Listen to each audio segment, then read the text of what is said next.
an increase, students wake up and do what is right. We were supposed to highlight all these flaws in the lectures and show them that they don't deserve an increase in salary.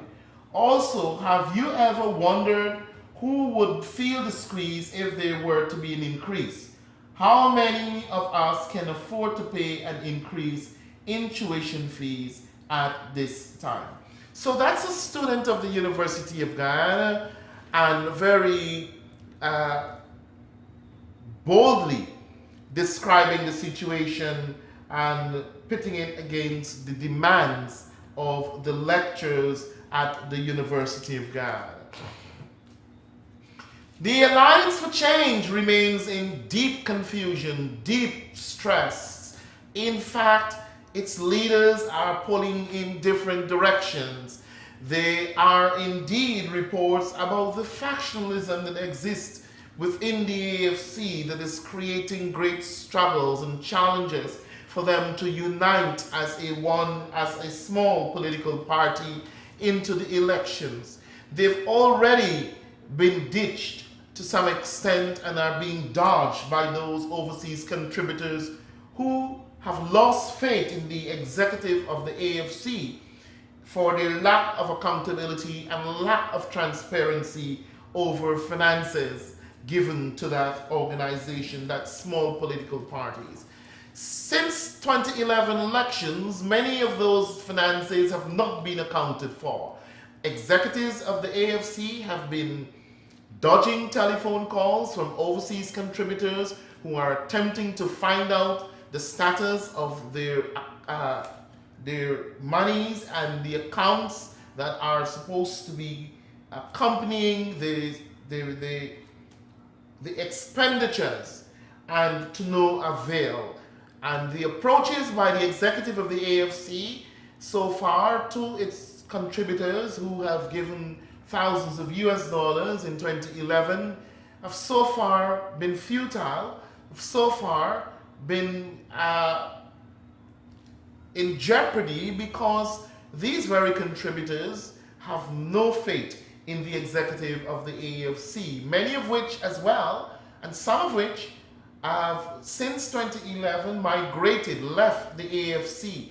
You know, Taran Kemraj is one of those who migrated from the AFC over to APNU. Gidad Ramsaroop has left the AFC, is now campaigning for APNU.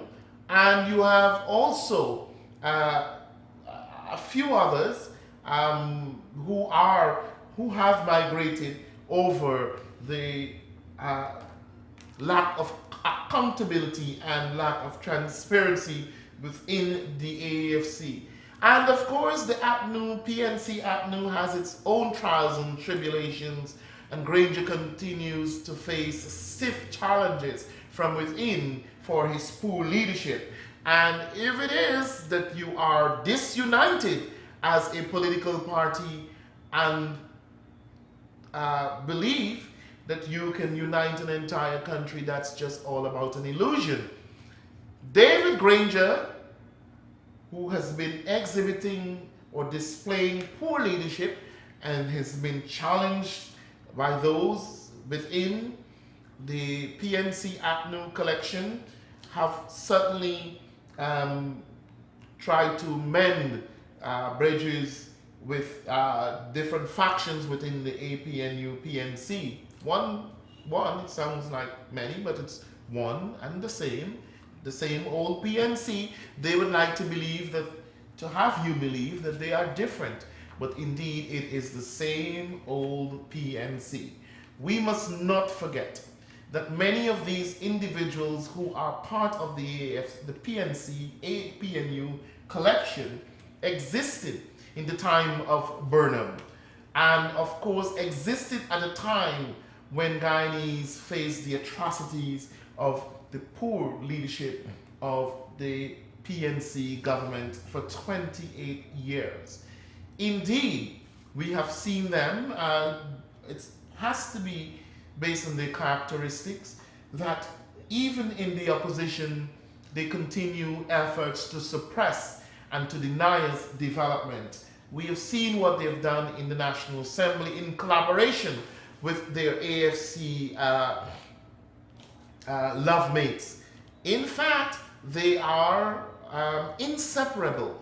And so this whole talk about coalition is nothing but a officiating or formalizing rather what is already a relationship between the two parties.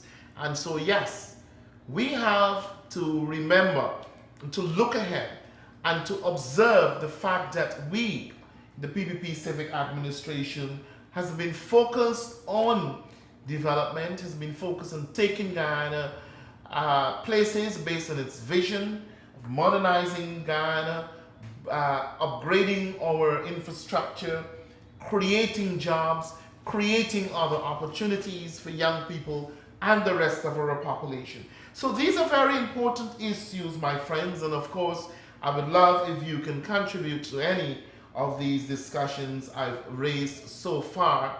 And you recall that I attended the Lozitnan Massacre Memorial Service last week, and since then, I mean, in fact, I shouldn't say since then, it has actually renewed my anger that the perpetrators of this heinous crime have been allowed to escape justice, all because of the AFC leader, Nigel Hughes. These the perpetrators are out there without the people of Lusignan getting their justice. It is really sad because innocent women and children lost their lives. Not in a situation of normal crime where they went for a robbery, went to take their jewelry or money. A crime in which we saw defense subsequently coming from the opposition parties in this country, in which it was said that these persons who committed these crimes were freedom fighters. And I wonder how Nigel Hughes and Kemrat Ramjatan and the Moses Nagamutus of this world can allow themselves to sleep comfortable at night, knowing that as leaders, national leaders, they've actually participated in letting loose a criminal for the offense such as the magnitude of the Lusignan massacre. It is indeed startling. It's indeed mind-boggling. By their actions as a political party and as an executive of that political party, they've contributed to what we see today, the lack of justice for the people of Lusignan. It could have been different. It could have been different if Nigel Hughes did not represent that perpetrator.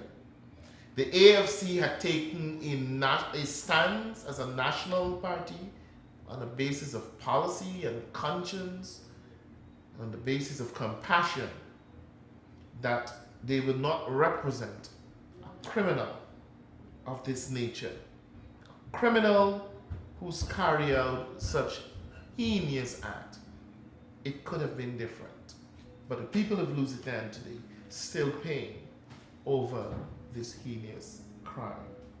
I'll play you footage from one of the presenters at the memorial, Bishop Juan Agil, and I'll come back to you after his presentation. What happened here in Lusignan was wrong. It will always be wrong, and nobody can change the fact that it was wrong. Even though there are those who would want to now twist it to show that probably there was some justification.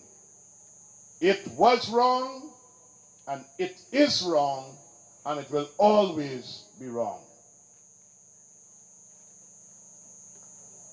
There were those who condemned it as wrong immediately after. But we must be reminded that there were those who sought to justify it. People with political agendas should not pounce and seek to send messages by hurting innocent people. It is wrong, and it will always be wrong. I'd also like to remind us that after this massacre, some actions were taken. And one of those actions that were taken was legal action. The police investigated, people were charged and placed before the courts. And to the amazement of all of us, there were those who went to the court and defended those people. It is wrong. And there were those who defended that wrong. And we must not forget that among those who defended, those who were charged and were considered culpable of that crime that took place here, among those are some of the same people who want to come to tell us that they would like to be leaders of Guyana. That's it. And so that was Bishop Juan Edgel at the memorial service for the victims at the Lusignan massacre. And of course, he puts it well in terms of the situation regarding the attempt to bring justice to the people of Lusignan, and then subsequently how that has eluded the people by virtue of the representation given to the victims, to the perpetrators of the massacre. So that's an important piece of information that I wanted to bring you. And of course, I will be opening up the telephone lines very shortly. I'll also be bringing you some more clips as we go along on tonight's program, but indeed it is such a tragic, so appalling that we have this kind of situation surrounding the Lusignan massacre issue. As well, I want to also remind you of the fact that there have been several other instances in which we have seen representation given to very questionable characters and individuals on matters that have to do with moral conscience or morality, or allowing a moral conscience, especially as aspiring leaders, national leaders of this country. And more it gives us reason to conclude that the AFC is really unconcerned about morality and unconcerned about what any one of us can say about their conduct as executives of the AFC. All right, I'll be opening up the telephone lines and allow you, our viewers across the country, to make your contributions. The number's 226-3310. And please remember, as you attempt to get through to us here at the studio, turn down the volume of your television set. Otherwise, it would affect us here and we will not be able to hear you very clearly. So I'll open up the telephone lines and we seem to have the first caller here. Good evening. Hello. Hello, good evening. All right, haven't gotten to that one. And this is the Wednesday edition of Square Talk. I did promise that I'll be bringing you additional days and I'll be extending the program. And so I'm happy to be with you this evening for the Wednesday edition of Square Talk. Let me remind you, Express Fridays, happening this and every Friday at the Michael Ford Cafe in Robb Street. That's at Freedom House. An evening of stand-up comedy, skits, poetry, and music. And this week's performers include Jambi Jones, Chow Pao, Gopal, Spoken Words, and others. It's an opportunity to come out and be entertained in a relaxing atmosphere. There will be refreshments on sale. And please join us at the Microphone Cafe for Express Fridays. It's free of cost. We have a caller here on the line. Yes, good evening. Hello? Wow. Not doing so well so far with these telephone calls. We have another caller here in the line. Yes, good evening. Yes, good evening. Yeah, good evening. I like to hear something on your program. What is that? This concerning when we would go see the doctor at Pleasance. There was a doctor at the Pleasance Community Health Center. All right, if it's those kind of issues. Okay, I need to hear it. Your phone has been ringing. I couldn't get this concerns all of the people that goes to that clinic. And it's not for me alone, it's for the old people. Mm-hmm. You know?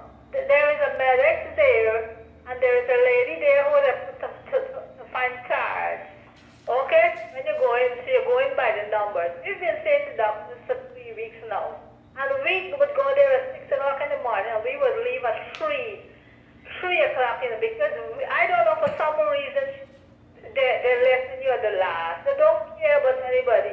The medic would leave her office and go into the pharmacist, and she'd clap her hands and she'd laughing, people waiting, and she goes quietly with the pharmacist and tell him what to give and what not to give.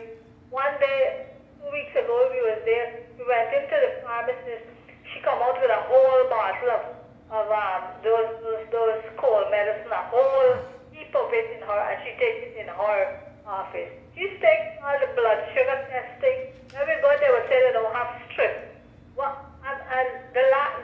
yesterday I went there. So I confronted her. I said, why are you keeping us this late? Why don't you have strip? And she's telling me that I must ask the government where they're bringing their medication from. All right, let me say then that first of all, medications for the health centers and hospitals and so forth are taken from the government bond. So there's a big bond where they have all these drugs. Now it has to be on the basis of the individual, the requisitioning of these drugs. So and then it comes to the health center. So it has to be requested. Right. So you won't have a whole lot of stuff dumping there that there's no use for. They don't have a whole lot. No, I am not saying you're saying that. I'm trying to explain the system, please. My point is that she is the medic there.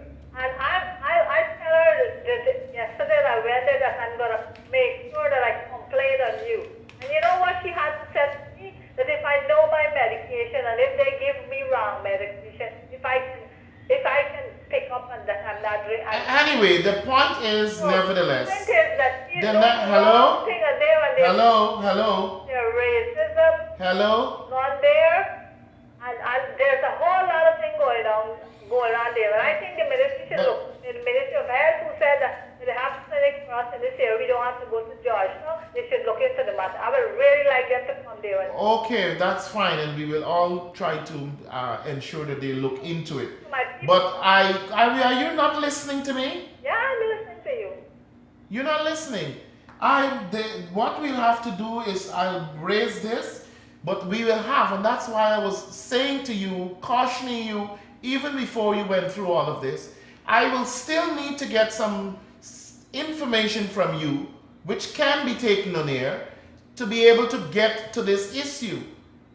All right, if it's going to be investigated. So that's why these kinds of issues, preferably it's done off air, because there are a lot of sensitive information sometimes that has to be taken, including names and phone numbers, which can be done publicly on air.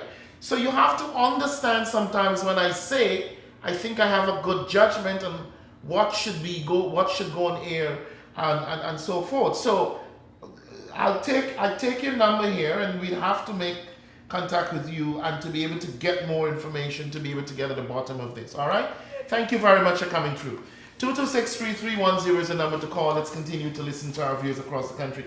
This is your Wednesday edition of Square Talk, and indeed, I'm happy to be here with you, and I've raised several issues, including the UG matter, the issues of the AFC and the APNU, and of course, we'll be going through tonight's program with your inputs as well. Good evening. Good evening, sir. How are you? I'm okay. Yes.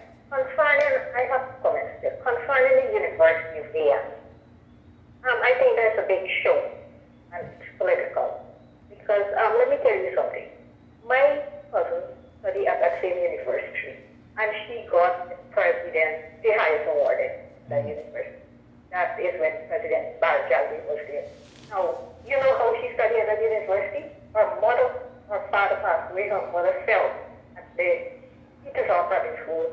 He smacked them around to send that girl to school. One clothes, all week. No laptop, no cars. You understand? And she did all her studying at that same university again. Today she is with IED in Jamaica. She was here before with them. She fought to Jamaica with the IED. If you want to put your hand to something, you could do it. And the other thing, we cannot allow AFC are talking about to bring this country down. They try the hardest they can in Parliament to pull this government down. They didn't succeed. They have to go link now, as Bishop Warren said last night. The cake has to be shared, and they're fighting over the slices right now. And who is going to get what? They need to look at what is happening with those parties. We don't need this country to be going backward. Yeah, and it's the politicization of the university issues. You know, they have had their activist, Mark Ross, very vile individual, coming out and going into the university and attempting to politicize the issues at the University of Guyana, booed by the student population who listened to him, and then booed him at the mark of his comment that, when he commented that under AFC government, what they will do. And from the time they did that, from the time he opened his mouth, they booed him and they cheered him off. In fact, I have that footage. I'll ask the operator to show that footage so that we can see what as Guyanese need to go here and do what we have to do to keep this country going. I want to see that stadium remain there as a stadium. I want to see all the schools remain there as schools. And you want to see more stadiums as well. Exactly. I want to see these places remain there, not go up and all this stuff. This country has come far away from it. All right. Thank you very much for coming through, viewer, and thank you very much for your contribution. Thank you. All right, good. Let me take you to that footage with Mark Ross, and the operator will bring us that clip now. You all sit up. Let us sit up. And let us review. Let us review. Let us review the Constitution, the statutes that govern the makeup of the council. I will tell you this. I will tell you this, and this is a promise. An AFC-led government will.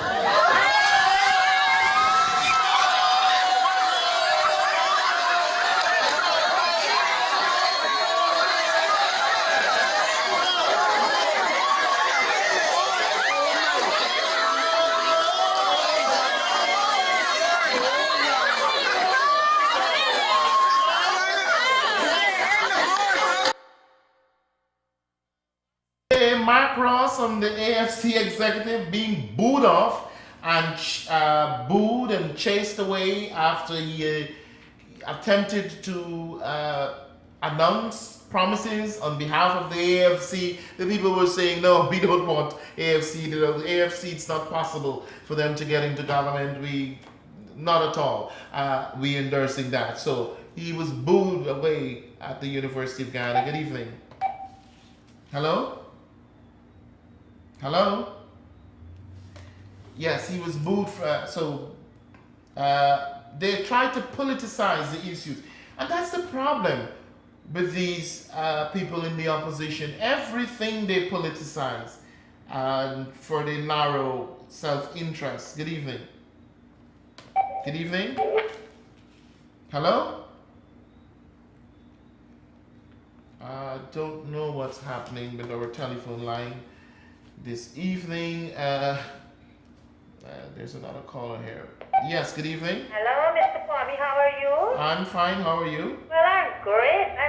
Happy to know. It's our government, and I would like to make a contribution on behalf of our government. Mm-hmm. Because I am living in Sophia, and I had a house lot, and I can tell you I'm happy because my 2 kids have a house and a lot, and I finished paying it, and I'm very grateful of this government. And they're doing a wonderful job. Okay. So whosoever wants to talk, we are supporting him 100%, we are supporting the PPP government. All right. But you have to also ensure that you speak to others and that they all What? are on the same page. Of course, All right. most of our neighbors are, supporting this government because they've seen we didn't have roads. We were walking on mud. My kids grow in mud in Sophia. They follow their kids up. I carry them up at Fuji School, the nursery school. We didn't have nothing. And today we could own a home and my kids grow big children and they can say, Mommy, that we get from the PPP government. Yeah. Okay. Thank you very much for coming through, caller, and your contribution pleasant- was inspiring. All right. Thank you. 226-3310 is the number to call. Let's continue to listen to our views across the country, and we have another caller here on the line. Yes, good evening. Hi, good night. Good night. Hey, how are you? I'm good. How are you? I'm good. Happy to know. Yes. I'm calling from on the West Coast. Yes. I have purchased a house lot on the I grew inclined when you have share out the house lot, Mm-hmm. but we need water in the house. All right, good. So what I'll do, I'll call you after the program so I can get the details. All right? Okay, thank you. Thank you very much. 226-3310 is the number to call. Let's continue to listen to our viewers across the country. We have another caller here on the line. Yes, good evening. Good evening. Yes, good evening. Kwame, I'd like to make a contribution. Go ahead. The PNC fighting for next people for going for things for the election. Why Jagdeo can't go into? Well, Jagdeo cannot run because his term limit, we have presidential term limits. You could only go for 2 terms, and after that you are not eligible constitutionally to contest. And it's for that reason President Jagdeo cannot run again at this time, and has said so all along. He has no interest in running back for constitutional office. The thing is that former President Jagdeo is still a very active leader of the PPP. He's with the Donald Ramotar administration, backing the Donald Ramotar administration. He's in the executive and he is still actively contributing to the PPP. So it is not that we have a loss on our hands in terms of his inputs and contribution. He is very much there, and he is certainly an individual and a leader of the PPP who are putting in their lot of work. Okay? You do lots of things too for the country. Yes, and Lots of things. which we all cherish and will always remember. Yes, sir. Okay, thank you very much. 226-3310 is the number to call. Let's continue to listen to our viewers across the country. And we have another caller here on the line. And yes, good evening. Hi, Kwame. Good night. Good night. I'm glad to see you on this television program steady, man, because, I feel so happy, I'm glad that you highlight this, with this, that this people government are doing for the people in this country, and still the APNU and the AFC and Justice for All Party doing, them just want to destroy this country. I can tell you back in the 28 years of PNC time, when you go to school, the school have what 200 students, 200 children, and we just only have one blackboard. When a teacher teach you for half an hour and send you out to school, and teacher never set the children, when the set the children on teach something one subject you do for the whole day in school. And that's why them talking, that them caring for poor people. Yeah. APNU is just like the PNC. Yeah. But you know they want to launch their campaign on Burnham's birthday on the 20th of February. Yeah. So they want to destroy this country again. They have no future to build. Them talking about future in this country. 28 years already there. They never gave a poor people house lot. We always in the dark. They don't want no light. We don't have a land. All the land was in swamp. So we like city in this country. Everything is okay. We feel so happy in this country. Yeah. Them just want to destroy. We call it commerce. I call it commerce. Thank you. Yes, thank you very much. Commerce. Thank you. 226-3310 is the number to call. Let's continue to listen to our views across the country and some interesting contributions. We have another caller here in the line. Yes, good evening. Hello. Yes, good evening. Kwame. Yeah. PPP. Okay, that's all you want to say? Yes, Kwame. All right, good. Thank you very much for coming through. 226-3310 is the number to call. Let's continue to listen to our views across the country. We have another caller here on the line. Good evening. Hello. Yeah, good night. Good night. I'm calling from Micah. You know we use it for eating and Micah? Buriyam. You know what is Buriyam? No. Buriyam is white and red. You get two kinds of yam. And the white one and the red one. When PNC we use a band flower, you see? Buriyam, and none of you know what that. I used to walk on Moore Road. Okay. We have a hiker. You used to have Buru that yam. And you don't want a man named Salvador, you used to do. You got like the plantain, you used to do. You used to take that pin, a plantain, them banana, or the plantain, that pin, and put it in the plantain, and then to the bone piece, that. You guy eat it. So, we really get people are talking about. Okay. All right, good. Thank you very much for coming through. All right, we'll continue to listen to our viewers across the country, and I'll take this call, and then we'll go to an ad break, and then I'll come back again. Good evening. Hi, good evening, Kwame. I'm listening to your program, and I'm glad you're highlighting all the things that we have done for our country. I'm a student at the University of Guyana, and the issues that are going on right now is unreasonable. Students cannot go to classes and all the industrial action taken. It's all with the political stuff. And I think APNU is a major cause of that issue. Yeah. Well, the suspicion, of course, and I'm happy that you were able to confirm that there is some political hand in what is happening, taking place at the University of Guyana in terms of the industrial action. Yes, it is. Seemed quite unusual, the way in which the events unfolded there, that it could have been anything other than a political hand involved. So I really pity some of the students, though, who have allowed themselves to be misguided and drawn into this situation, because I think they, more than anyone else, has a lot more to lose in this situation, because many of the lectures, as I said, endorsing what one of the students wrote on Facebook, many of them can be found. Many of them don't do their work. Many of them don't perform at the level they need to perform. That is true, and they're actually lecturing part-time at other universities as well. Okay. And it's really unreasonable because students are home.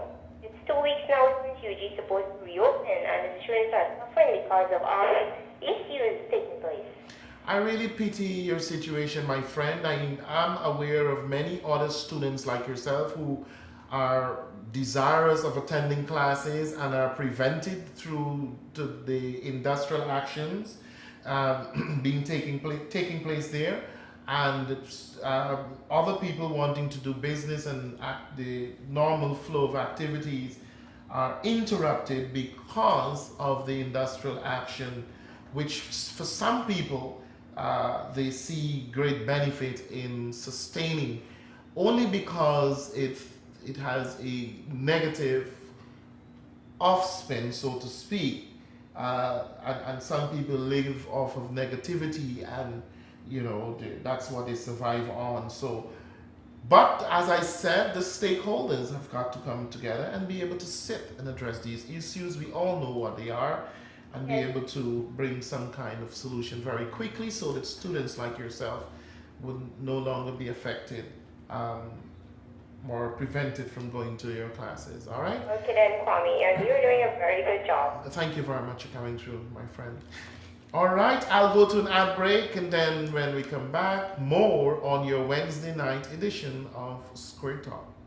The Universal Declaration of Human Rights says everyone has the right to housing. Just over 2 decades ago, Guyanese were denied this right. The high cost of rent, little or no access to land, and the stagnant economy created a chronic housing crisis and resulted in rampant squatting. Today, Guyana is experiencing an unprecedented housing and construction boom in all 10 regions through an innovative, incisive, visionary, and exemplary housing program. Over the years, government has pursued aggressive measures to build new infrastructure, improve existing ones, and regularize squatter settlements. To date, 115,000 households have been issued and more than 1,200 turnkey homes have been sold as government continues to prioritize and make housing affordable and accessible to Guyanese everywhere. This transformative program has been facilitated through the enabling financial environment created by government in partnership with financial institutions and has ensured that every Guyanese has access to finance to realize the dream of owning a home. With 152 new housing schemes established and some 179 squatting areas regularized, thousands of Guyanese have since been empowered through home ownership. This housing and construction boom continues to contribute to a growing economy while providing jobs in the process. The future of the housing sector remains bright, as many Guyanese have come to enjoy the security and joy of owning a home. Guyana, having moved from an era of no housing program to one that is lauded throughout the Caribbean, is testimony to government's continuous work to improve the lives of all Guyanese through increased access to housing and its related services as Guyana blooms. Just over 2 decades ago, the lack of critical sea defenses, dilapidated bridges and roads, and non-existent infrastructure severely disrupted the lives and livelihood of citizens. Enter a new Guyana, where more than 2,500 kilometers of paved and unpaved roads provide ready access to urban and rural areas.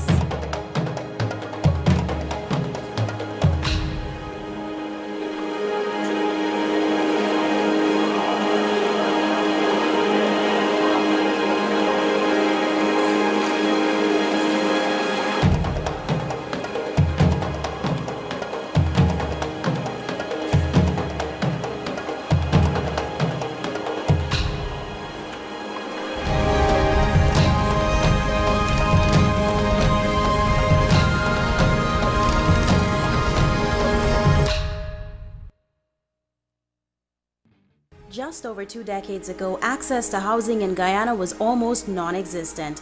High cost of rent, little or no access to land and finance, and a stagnant economy created a chronic housing crisis and rampant squatting. Enter a new Guyana, where an innovative and exemplary housing program has resulted in an unprecedented housing and construction boom in all 10 regions, with thousands of Guyanese empowered through home ownership.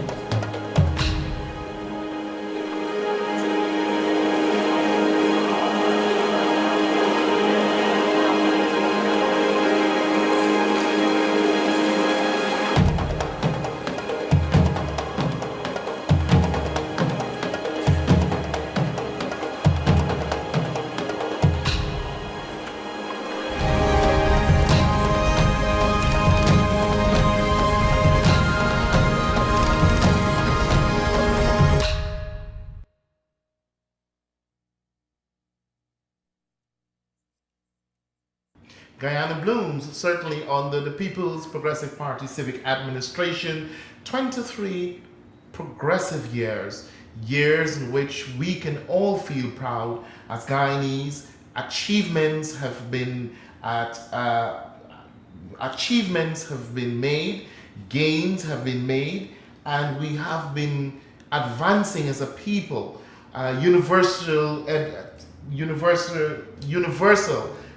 primary education, achievements in very many other Millennium Development Goals, and all of the other things that have gone into us being recognized out there as a country progressing and moving into the future with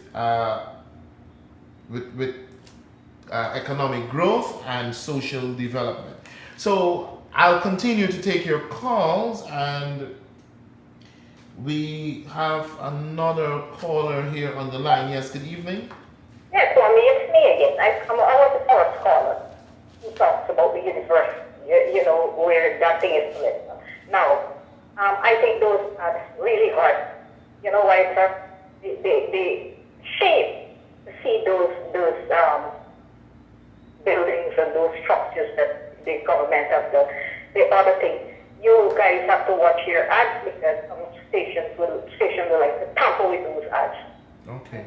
Yeah, and the media marketing unit is supposed to be looking at those things. Okay. And the other thing, I would like to compliment the government for the past 3 years, for the 365 days that we 1,000 or something days, they have answered each and every question posted, all of them, actually. In the National Assembly. To Mr. Irfan Ali, they answered those questions without any hesitation. Nowhere in the history of Guyana you could have asked any questions. Today, people could open their mouth and ask those ministers questions and the government, and we could hear results. Understand? Thank you very much. That's an important observation, my friend, because this all forms part of the accountability and transparency framework. When a minister hosts a press conference or a media encounter or a public event in which they're reporting to the nation on activities undertaken under their sector, developments and challenges, it is really part of what is the true meaning of being accountable and transparent. There is nothing to hide.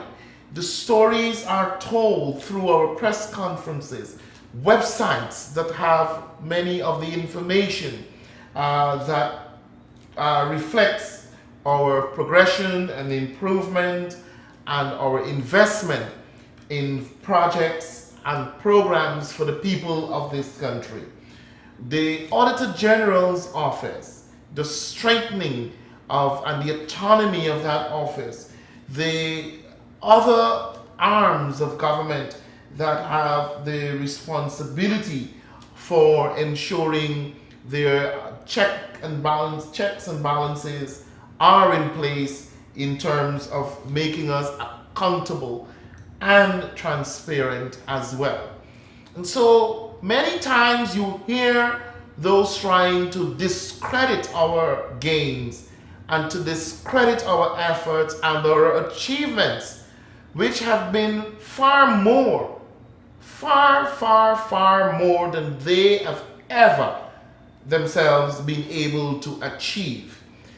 I hate to listen to Carl Greenidge. I think he should not speak at all on any matter that have to do with transparency and accountability or anything that has to do with economics. Because it was this one individual, of course, supported and guided by his party, the PNC, now APNU, and their policies have caused us to gain one of the worst records in the history of this country as being a country that was bankrupt. He has presided over the worst economic mismanagement and unaccountability in this country. And today these people repackage themselves, resurface as if they are God's gift to economics, as if they are angels from above. They have done no wrong. But that's just to fool you. That's an attempt to deceive us. But it is the very Carl Greenwich, the very David Granger, the Bassett Williams, and all of those that existed in the time of the PNC gloom and doom rule on this country, and today try to repackage themselves. We must never forget. We must never make the mistake of allowing them to repeat their hold on keeping us backward. In the opposition, they make every attempt as well to suppress and to develop and to take us backward. And thank God for the People's Progressive Party Civic Administration. We steadfast, we continue to be focused, and we continue to be resolute about rolling out our vision and implementing our program for development for this country. Good evening. Yes, good night. Sorry? And here we project. All the items are fun. Scale, height, and raise. When we project rate, everything raised. Today, in the history of Guyana, I never heard something like the fuel. In the history of Guyana, I never heard about the hearing under the PPP government. Am I right? Yes. This history, let Mr. Carl, we are calling Mr. Carbonet, listen to that part. Yeah.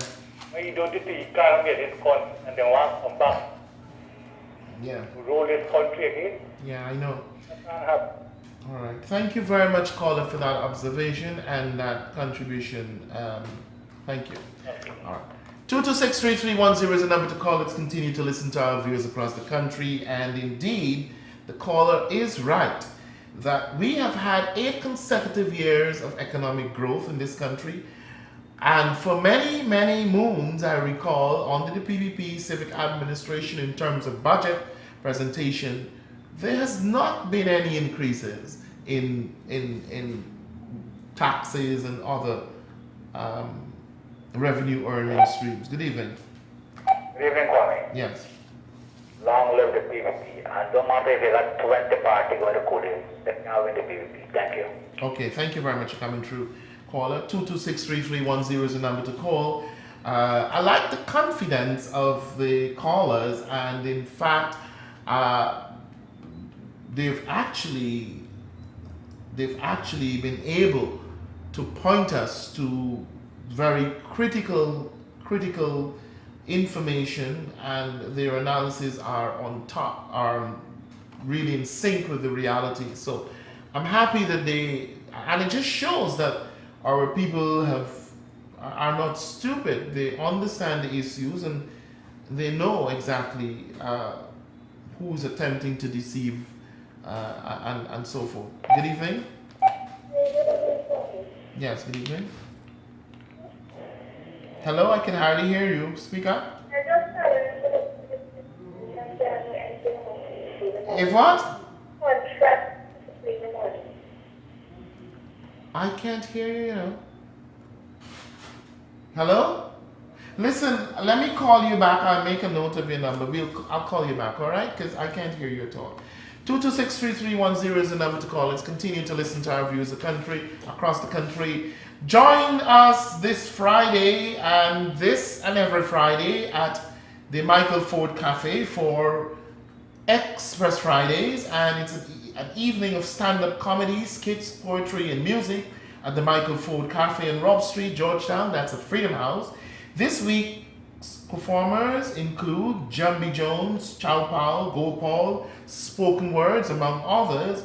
And it's an evening to be entertained in a relaxing atmosphere, and a very good way to start your weekend. Express Fridays this and every Friday at the Michael Ford Cafe on Rob Street. That's at Freedom House building. All right, I'll take 2 more calls before we exit on tonight's program. Good evening. Hi, good evening, Tommy. How are you? I'm not too bad at all. How are yourself? Okay, I'm okay. The government is doing well. I won't deny that. Honestly, they need to pay more attention to jobs. Okay, job creation. Yeah. That's what I'm looking at. Hello? Yes, I'm hearing you. I'm looking at out of a class of 22 children. I'm talking about the 6th class. Some of them have gone off to UG, some are going to. The remainder of the class, no child had got less than 12 subjects. Talking about the top school. Okay. Child happened to be in that class and the teacher of that class. He hasn't gotten a job from then on till now. Okay. Likewise, the other children they face that way. Okay. I think the government is not doing well. I feel the government, in terms of jobs, you need to do well. Better than that. Well, my friend, you are absolutely correct. There has to be greater effort, in fact, more initiatives and more efforts at creating jobs for our young people and everyone in the country. The truth is, we have been making efforts to create jobs. You know, there'll be a new call center opening soon, but that's not enough. I'm not saying that to say it's enough. We have to continually strive to develop jobs. And that's why we are making these investments in improving our infrastructure, because investors come in on the basis of your infrastructure in your country. So if you don't have telephone and water and certain services, electricity, investors would not want to come. They would not be attracted. And you know, the Amila Fall Hydro project reminds me so much about one of the critical aspect of investor interest. Investors are concerned about electricity and cheap electricity. I understand that, but one thing, we can't wait until the Mile Falls finish to employ all these young people. Okay. Well, there are other, I'm just mentioning the different things. There are other things that we are doing at the moment. My point is, remember every year you got children coming out from UG. You're correct. You cannot wait until they graduate and then open an investment somewhere. You would have had plan years ago, so when they come out, I mean, they can get a job. The investment is continuous, my friend, and you remember too, they have so much more so that when these children come out, they don't have to wait so long to get a job. If they do get a job, remember it's competitive. I agree. It's more educated now than before. Yeah, I agree. The government, but the jobs, we need jobs. I am not disagreeing with you at all at any point. Believe me, all I'm saying that continuously we are making the efforts to have more and more jobs Honestly, in place. Not being done in terms of the job. The job I'm looking at. Yes, that's what I'm saying. I'm agreeing with you. We are going. We will need to do something. If we're waiting now to do something, we should have done something years ago so when these children come out now they get a job.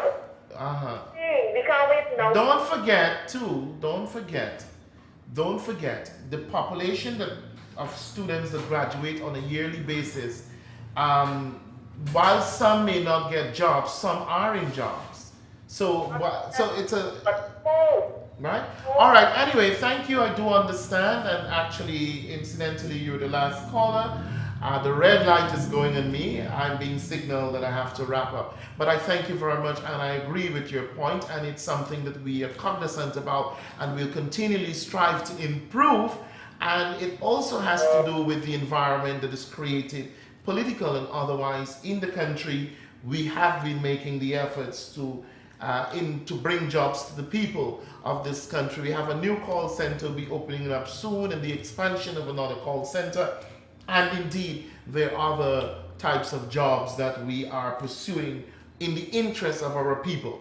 I want to thank you very much for joining me for the Wednesday edition of Square Talk, and indeed, I appreciate very much the calls that came through and your contributions.